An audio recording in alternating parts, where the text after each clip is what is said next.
Δεν πιστεύω να φανεί Γιάννη. Ναι, φαίνεται καθαρά. Να παρατήρησε την πάνω τη γραμμή, έζησε. Η πάνω που ήταν, είδες, δεν είναι τώρα. Έζησε μια γραμμή που ήταν. Αυτό απλώνεται και κατεβαίνει κάτω,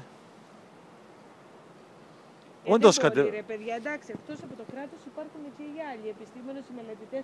Κάποιος δεν θα μπορούσε, δηλαδή δεν μπορεί να φημολογείται αυτό τώρα που λες. Γιατί δεν έχεις ακούσει που λένε ότι ψεκάζουν, μας ψεκάζουν, αυτό είναι.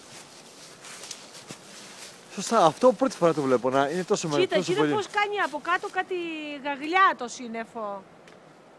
Μεγαλώνει, όντως, έχει δίκιο ο Αχιλλέας.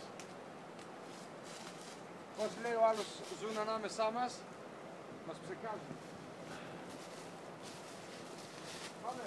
Πάμε!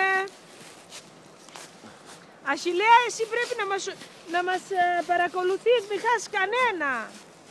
Είσαι ομαδάρχη.